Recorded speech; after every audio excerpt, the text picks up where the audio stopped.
Hoje nós vamos continuar a nossa exposição no Evangelho de Lucas. Então, por isso eu peço que você abra a sua Bíblia em Lucas, capítulo 1.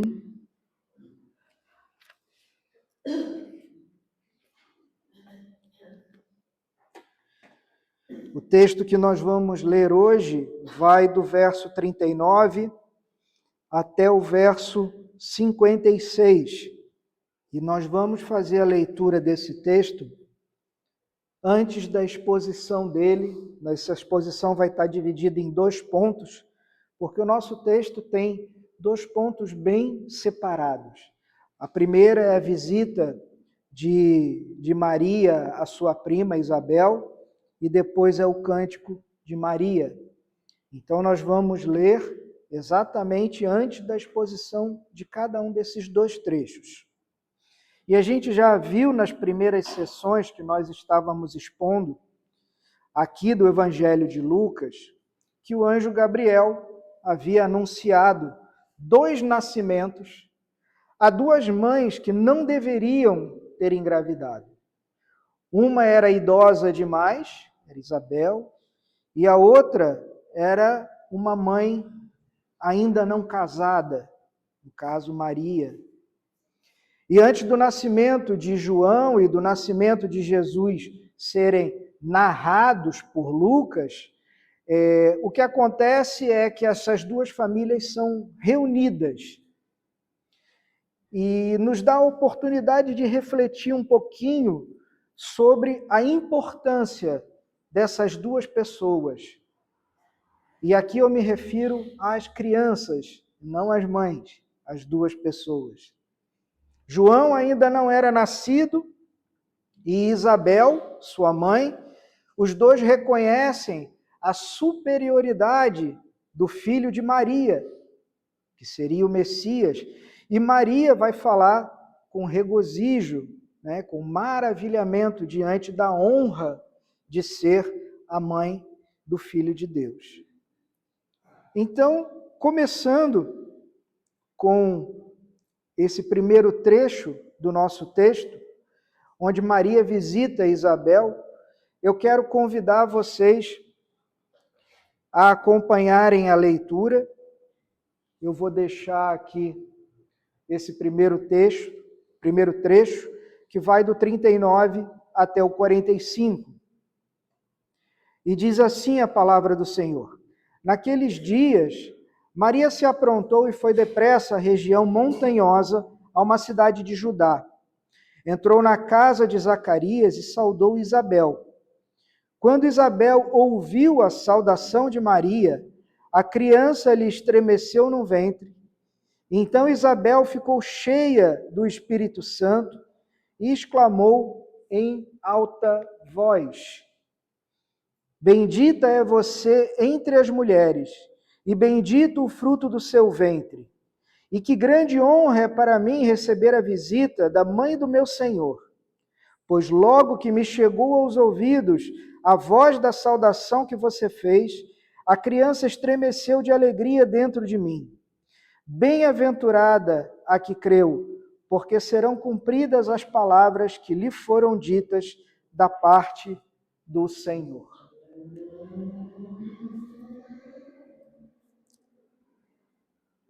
Para que os irmãos tenham um pouquinho de contexto a respeito desse momento, para que Maria visitasse Isabel, ela teve que realizar uma longa viagem.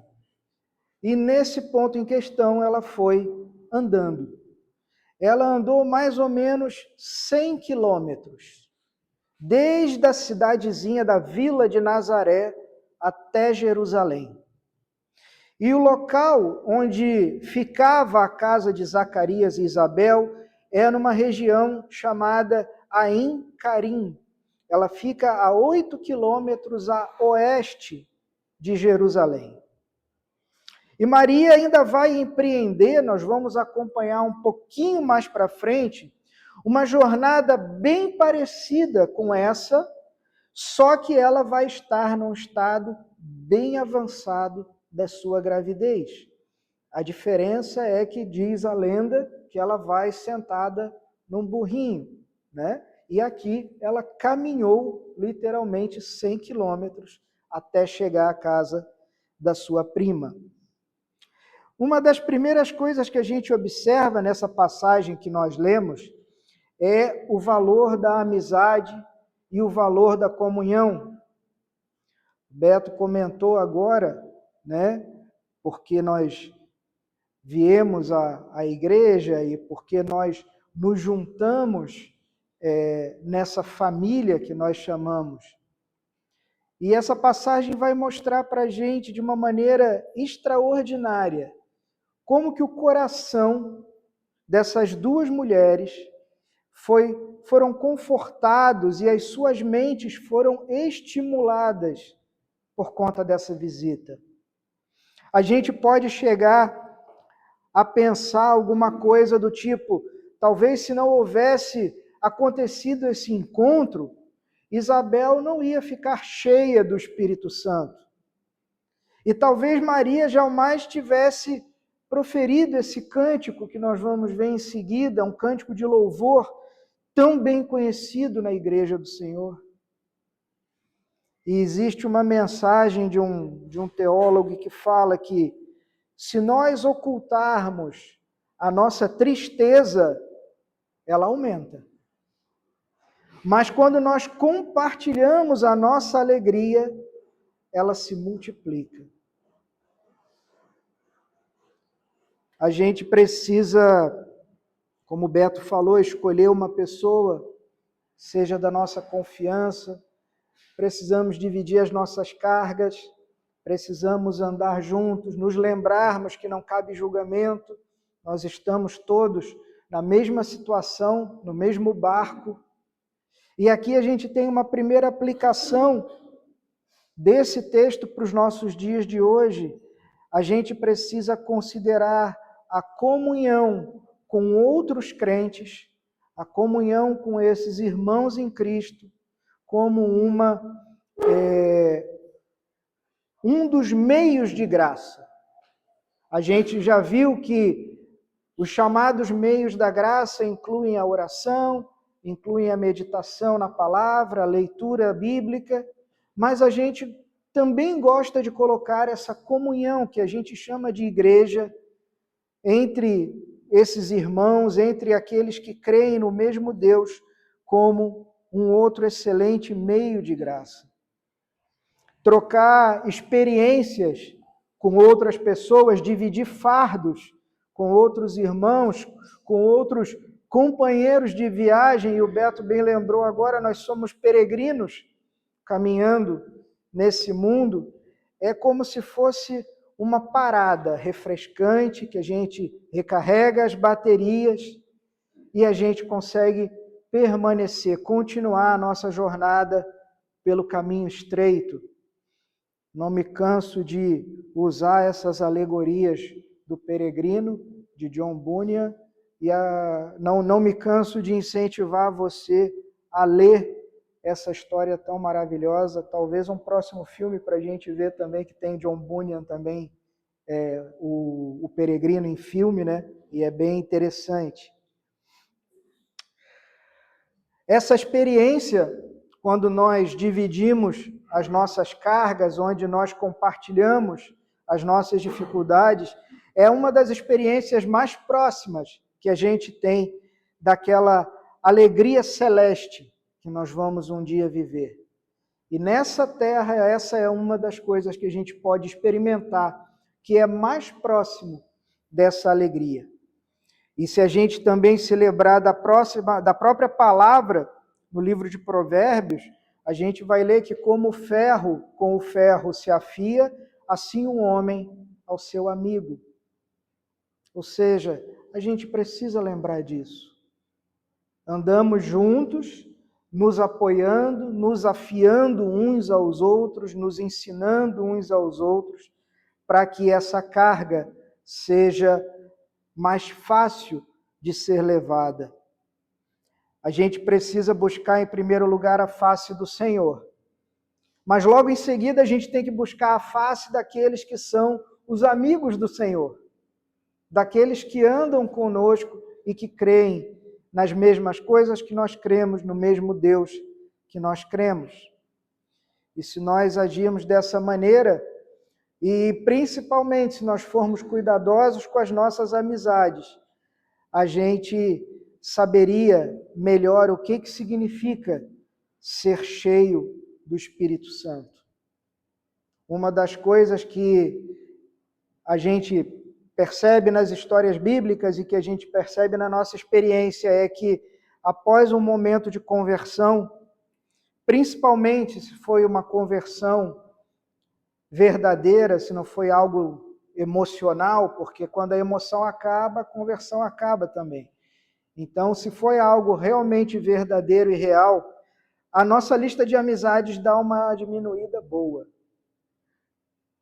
Porque as pessoas, a gente começa a viver e a sustentar certos valores que o mundo lá fora não quer sustentar e nem quer viver. E as pessoas se afastam da gente. E também, por outro lado, nós vamos conhecer outros e novos amigos, pessoas que têm a mesma fé que nós, creem nas mesmas coisas que nós cremos. Então saibam que esse processo é um processo natural, esse é um processo normal e que redefine as nossas amizades. Um outro ponto que a gente percebe também nessa passagem que nós lemos é o conhecimento que Isabel demonstra a respeito da palavra. Por quê? Por causa da linguagem com que ela se dirige a Maria. Primeiro, ela se dirige a Maria como a mãe do meu Senhor. A gente usa a expressão meu Senhor ou Senhor de um modo tão descuidado que a gente não percebe a profundidade do significado dessa palavra. A gente, talvez por causa da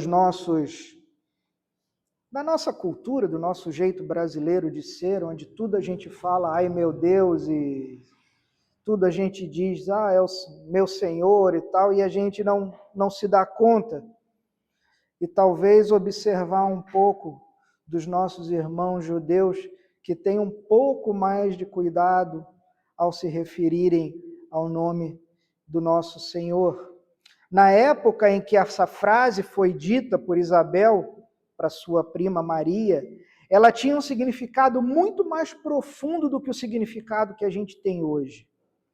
Porque quando Isabel diz que era uma honra receber a visita da mãe do meu Senhor, ela estava reconhecendo que aquela criança que viria a nascer de Maria era o Messias. O Senhor era o cumprimento daquela profecia de Davi, quando Davi disse que viria o Senhor, o Messias, o Cristo de Deus. É uma confissão de fé. E é uma confissão de fé tão importante, tão forte, que a gente poderia pegar essa confissão de fé de Isabel e colocar ela lado a lado com aquela confissão de fé que o apóstolo Pedro faz, quando Jesus pergunta a ele quem ele é, e ele diz, tu és o Cristo, o Filho do Deus vivo. E ele diz, olha, não foi nem carne nem sangue que te deu a conhecer isso, foi o Espírito Santo em você. Da mesma forma, é o Espírito Santo em Isabel, que enche ela com o poder do Senhor e faz com que ela reconheça que aquela mulher que está na frente dela, sua prima, é a mãe do meu Senhor. E aqui a gente tem uma outra aplicação para os nossos dias, que é lembrar esse significado profundo da palavra Senhor. E a necessidade de nós sermos cuidadosos, não usando essa palavra de maneira superficial e de maneira desatenta. Essa palavra ela só vai se aplicar de maneira correta àquele que foi crucificado no Calvário pelos meus e pelos seus pecados. Ela só cabe de maneira perfeita a Ele. É claro, o nosso idioma é muito complicado. E se nós formos, por exemplo, nos referir a uma pessoa mais velha, como, é o senhor, é a senhora, misturamos com esse outro senhor e aí fica uma bagunça. Mas que a gente tenha o cuidado de, ao nos referirmos ao Senhor nosso Deus, a Jesus Cristo, nosso Senhor e Salvador, ao Espírito Santo, que também é nosso Deus, nos referirmos a esse Senhor de uma maneira mais cuidadosa. Ter aquela chamada santa reverência, considerar bem a maneira como nós vamos usar essas palavras. E para isso eu deixo com os queridos irmãos 2 textos do apóstolo Paulo, que você pode guardar para você se lembrar bem a respeito disso.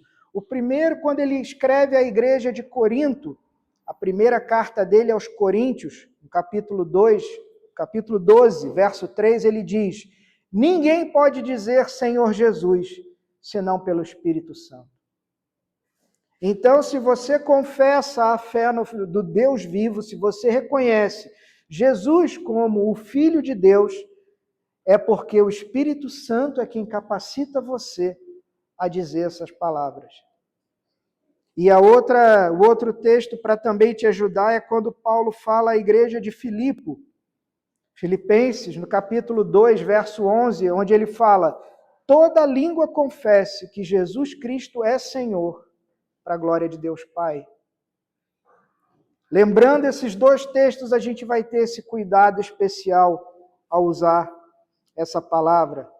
A gente também observa nessa passagem como Isabel vai se referir à fé de Maria.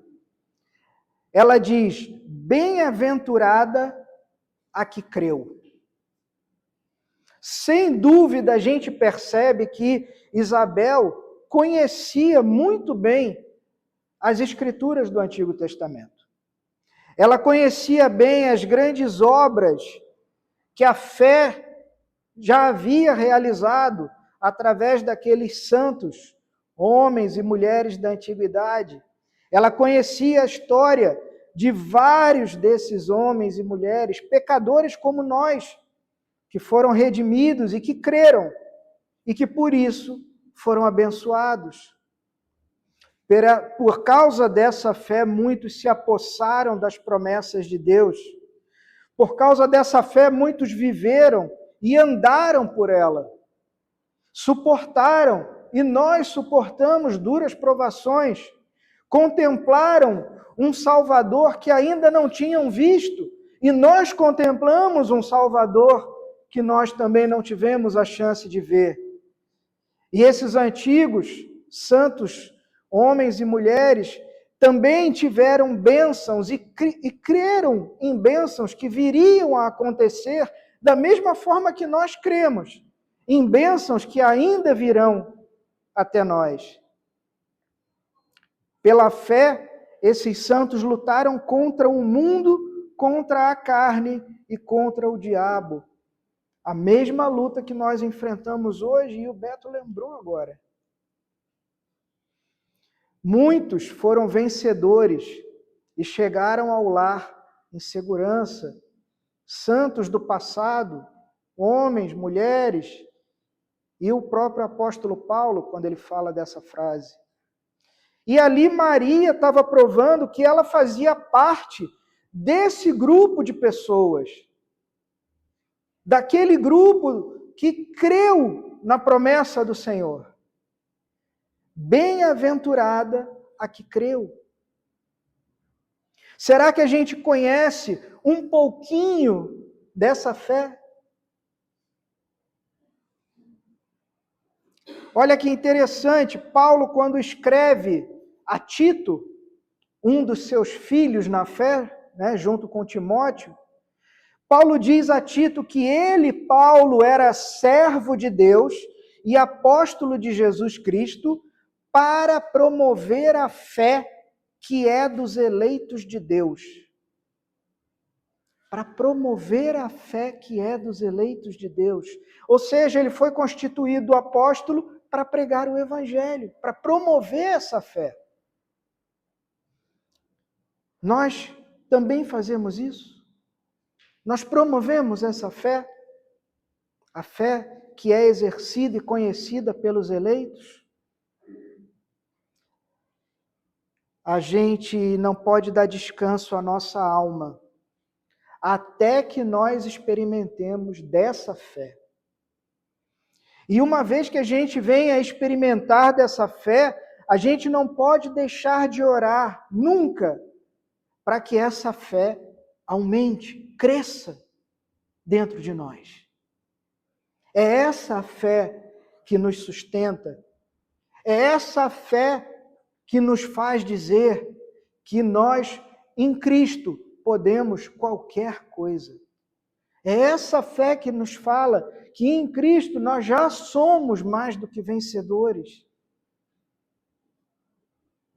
Não é fácil dizer tudo posso, nem dizer que eu sou vencedor. Mas em Cristo, através dessa fé, nós conseguimos, nós podemos dizer. E nos alegramos por dizer essas coisas. Chegamos então no canto de Maria, que começa no verso 46 e vai até o verso 56.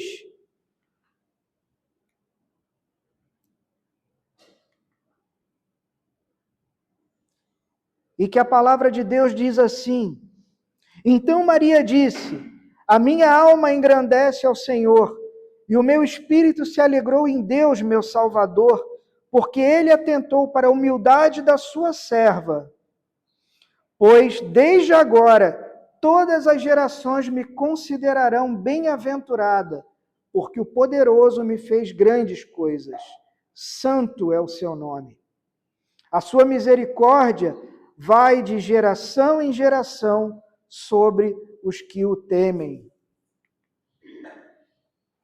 Agiu com o seu braço valorosamente, dispersou os que no coração alimentavam pensamentos soberbos, derrubou dos seus tronos os poderosos e exaltou os humildes, encheu de bens os famintos e despediu vazios os ricos.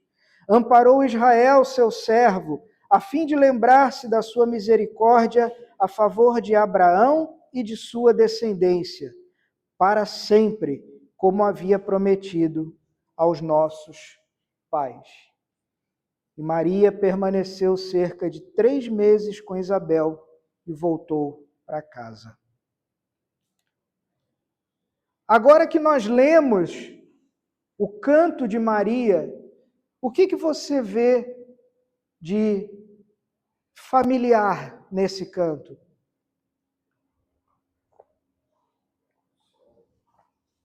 Você percebe os salmos que nós lemos juntos?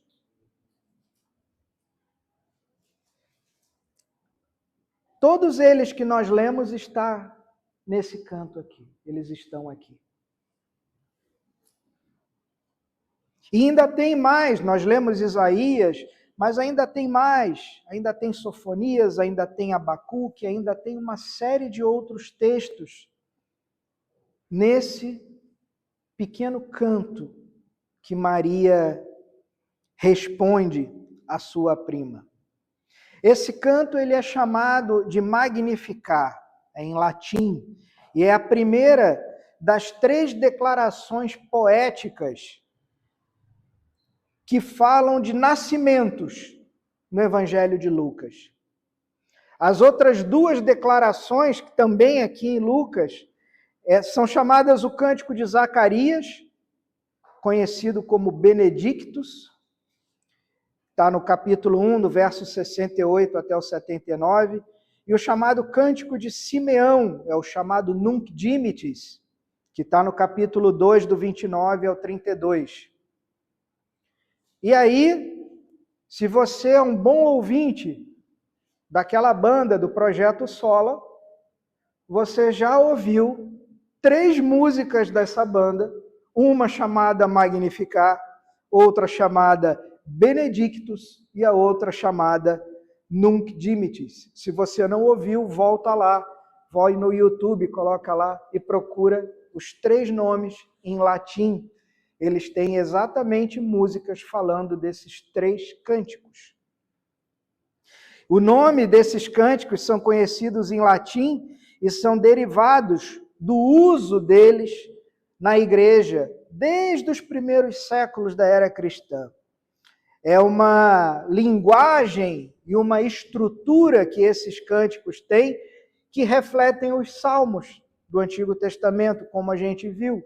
Por quê? Porque eles têm algo chamado paralelismo poético, muito utilizado nos salmos e na literatura judaica. E assim a gente observa mais um ponto muito interessante na exposição de Lucas, é que a mente de Maria estava repleta da palavra de Deus. Maria conhecia o Antigo Testamento. Então nós estamos falando de uma menina de aproximadamente 12 anos de idade, numa vila lá em Nazaré, longe de Jerusalém, como ela mesma se coloca, uma serva humilde. Nós não percebemos na fala de Maria, em lugar nenhum, algo onde ela se coloque como imaculada, ou como alguém que não tem pecado. Muito pelo contrário, o que a gente percebe é uma serva fiel que conhece os seus próprios pecados, mas que se sente agraciada, bem-aventurada por ter sido escolhida a mãe do Senhor. E Maria conhecia o Antigo Testamento. Ela não é um menino, porque um menino aos 12 anos era obrigado a conhecer toda a Torá de cor. Todos os 5 primeiros livros da nossa Bíblia, aos 12 anos de idade, os meninos eram obrigados a conhecer de cor. Maria conhece não só isso, mas Maria conhece os salmos, Maria conhece os profetas do Antigo Testamento. E aqui a gente vê que a sua boca transborda aquilo que o coração dela estava cheio. E a gente conhece essas palavras, não é verdade? Me diga onde está o seu coração e eu te direi quem é o teu Deus. Paulo vai dizer que a nossa boca transborda aquilo que o nosso coração está cheio. E aqui a gente já tem uma terceira aplicação para os nossos dias aqui. A cada ano que passa, a cada semana, a cada mês que nós vivemos, nós precisamos nos esforçar para estarmos mais familiarizados com a palavra de Deus. Conversávamos aqui antes do início do culto, esse é um livro vivo. Beto gosta muito de frisar isso. Esse é um livro vivo. É um livro que transforma pessoas mortas em pessoas vivas novamente. Esse é um livro que tem um poder que a gente não consegue mensurar e que a gente dá tão pouca atenção, tão pouco respeito a ele. Nós precisamos estudar essa palavra, e o Beto falava agora na abertura sobre isso. Nós precisamos examinar essa palavra, nós precisamos nos aprofundar, precisamos meditar nessa palavra, ao ponto dessa palavra nos tomar, encher o nosso coração, e quando nós abrirmos a boca, nós só termos dessa palavra para compartilhar. Principalmente quando nós formos feridos, nós precisamos responder com essa palavra. Como Paulo disse lá aos Colossenses, capítulo 3:16, que essa palavra habite em nós de maneira rica. Isso vai nos ajudar na nossa busca pela presença do Senhor. Isso vai nos dar um vocabulário melhor, um vocabulário mais adequado para nós expressarmos os nossos pedidos, as nossas ações de graça quando nós nos chegarmos a Ele em oração. Quão pobre, às vezes, são as nossas orações. Já teve aquela sensação de que, puxa, é tudo uma mesma repetição? São as mesmas palavras, são os mesmos pedidos, são as mesmas coisas, as mesmas maneiras de dizer? Pois é, nos falta vocabulário, nos falta presença e experiência com o Senhor. E experiência com o Senhor não é cair no chão. Experiência no Senhor é você conhecer a palavra. Um outro ponto que nós vemos nas palavras de Maria é a gratidão que ela mostra. Ela diz que a sua alma engrandeceu ao Senhor, o seu espírito se alegrou em Deus. Ela diz: todas as gerações me considerarão bem-aventurada. E ela diz: o poderoso me fez grandes coisas. É muito difícil para nós, para a nossa cultura, entender o que se passa numa menina de 12 anos de idade, uma judia, que foi visitada por um anjo e que disse que ela ficaria grávida do Espírito Santo. E ela diz: cumpra-se em mim a sua vontade. É muito difícil para nós. E aqui a gente tem uma quarta aplicação já para os nossos dias. Nós deveríamos seguir o exemplo de Maria e cultivar um espírito cheio de gratidão. Sempre que a gente volta ao Antigo Testamento, em especial a Davi, quando a gente vai ao Novo Testamento, especialmente em Paulo, é praticamente impossível ler 5 linhas desses dois homens sem que eles parem e orem e louvem a Deus e agradeçam a Deus.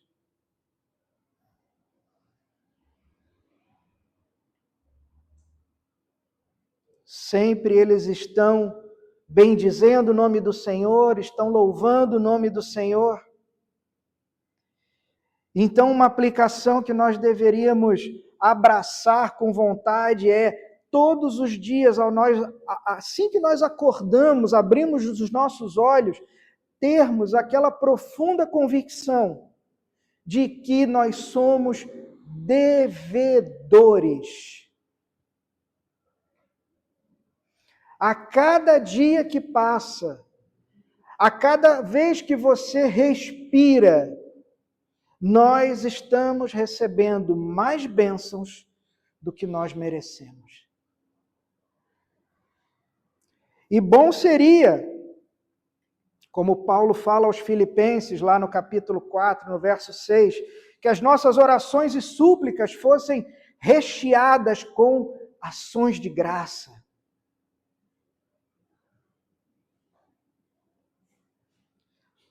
Por último, eu queria levar os irmãos a verem a visão firme que Maria tinha das promessas bíblicas.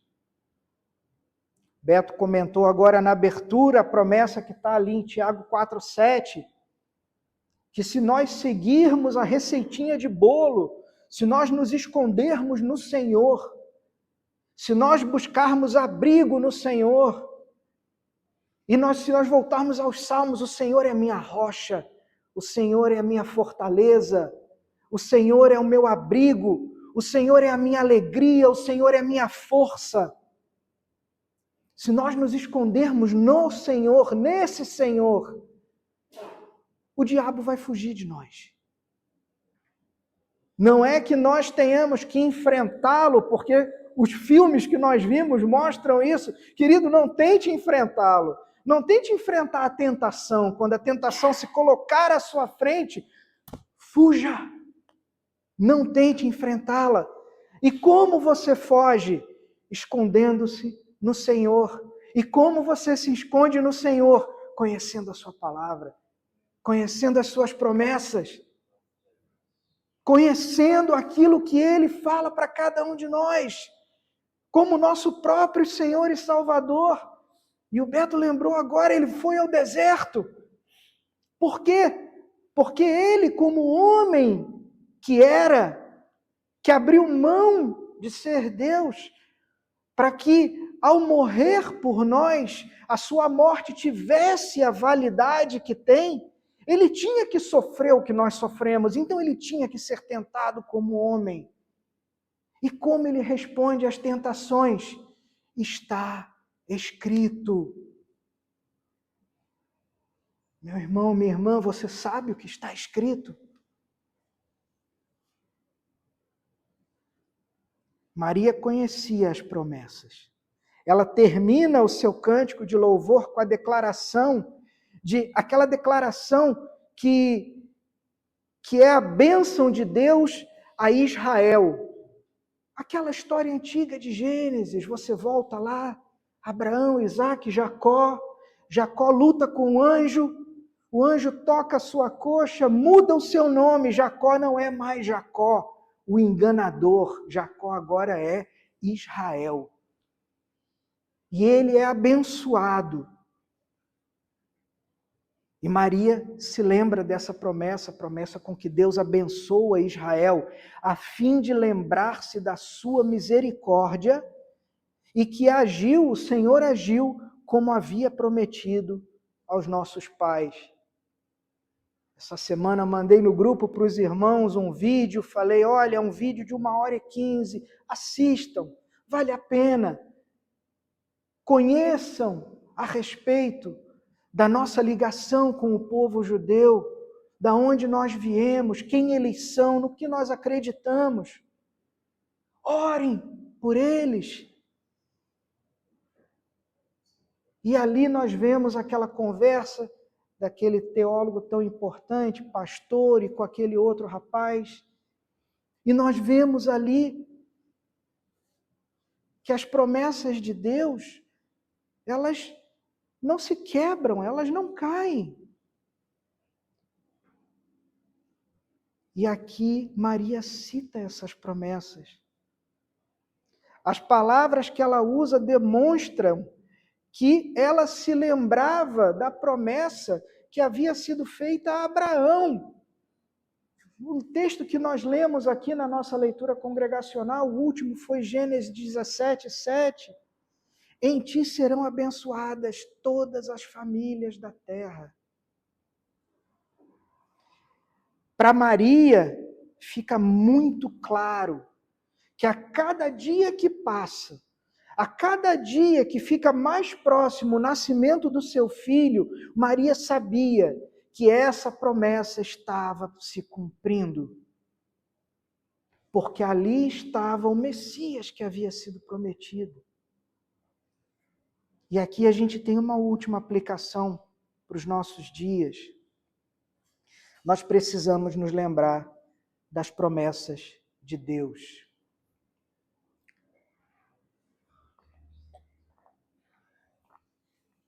E você percebe como uma coisa está sempre ligada à outra, porque nós só vamos nos lembrar das promessas se nós conhecermos as promessas. E para conhecermos, temos que ler a palavra e meditar na palavra. Isso é de uma importância muito grande para a nossa paz pessoal.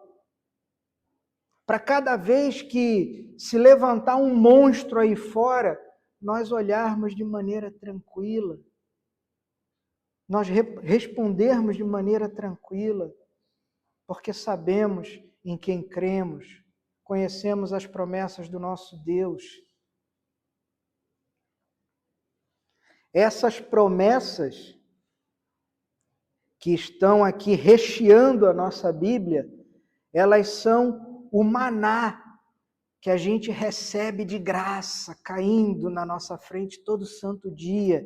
E é desse maná que a gente deve se alimentar, é dessa água que a gente deve beber, porque a gente está andando num deserto ali fora. E se a gente for se alimentar do que está sendo colocado à nossa disposição ali fora, é exatamente o que o Beto colocou para a gente não vai conseguir perseverar. A gente tem que comer desse maná. Nós ainda não vemos todas as coisas. Nós somos um povo que não, assim como os patriarcas e aqueles santos do Antigo Testamento, eles também não conheceram a Jesus. Eles estavam crendo que Deus cumpriria a sua promessa. Nós também não vemos, nós cremos que Deus cumpriu a sua promessa e que Ele veio, e que Ele viveu a nossa vida e morreu a nossa morte. Mas nós também não vimos. E cremos na promessa de que Ele voltará, a promessa de que ainda vai acontecer, a promessa de que Ele vai nos ressuscitar, a promessa de que nós vamos reinar eternamente com Ele. Novo céu e nova terra. Mas nós ainda não vemos essas coisas. Nós ainda não conseguimos ver a face do Senhor Jesus. Nós ainda não vemos como é o céu. Nós ainda não olhamos o livro da vida e aquilo que o Senhor disse, de que Ele precisava ir, porque Ele prepararia algo para nós. Nós ainda não vemos o que Ele preparou para nós. Ou seja, exatamente como esses irmãos, esses santos do passado, nós andamos pela fé. E essa fé precisa descansar nessas promessas. Nas promessas do passado que se cumpriram e nessas promessas que ainda vão se cumprir. Essas promessas são as promessas que sustentam todo o peso que será colocado sobre nós. Qualquer coisa que venha, qualquer situação, qualquer tragédia, tudo posso naquele que me fortalece. Como? Descansando a minha fé nessas promessas que estão aqui. Um dia, à semelhança de Maria, nós vamos descobrir que o Senhor cumpre o que Ele promete.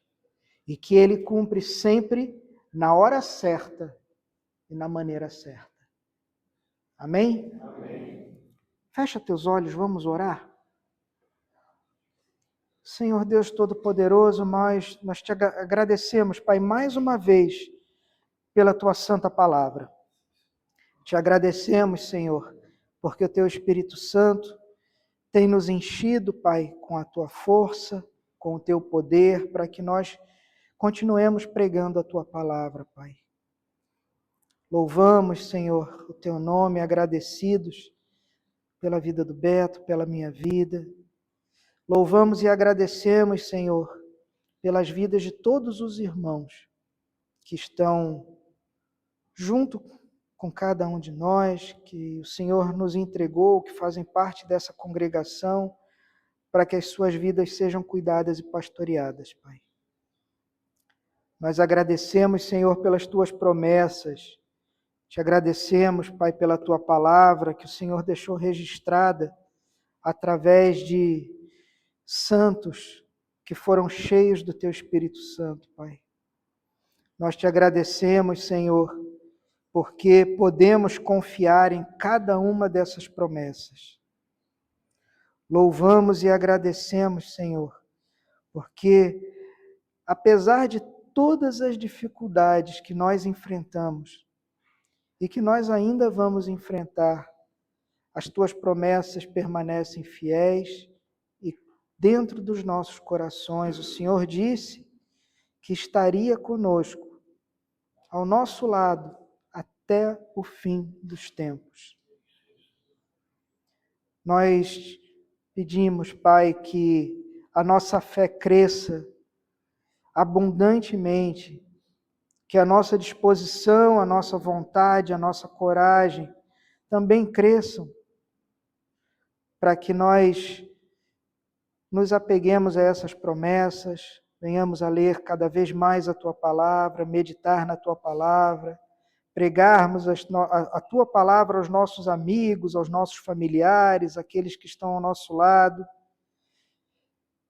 Que isso encha o nosso coração, Pai, com piedade. Nós não conhecemos, Senhor, aqueles que estão no livro da vida, e exatamente por isso precisamos pregar o Teu Evangelho a todas as pessoas que nós encontrarmos. Enche-nos, Senhor, com essa força e essa disposição. Enche-nos, Pai, com a certeza de que estamos fazendo aquilo que o Senhor nos ordenou que fizéssemos. Leva-nos, Pai, em segurança. Abençoa a cada uma das vidas, Pai, que estão aqui. Abençoa aqueles também que não puderam estar conosco hoje. Enche, Senhor, a vida deles e a nossa vida com Teu Santo Espírito. Que nós te pedimos, no nome do nosso Senhor Jesus Cristo. Amém. Amém. Amém.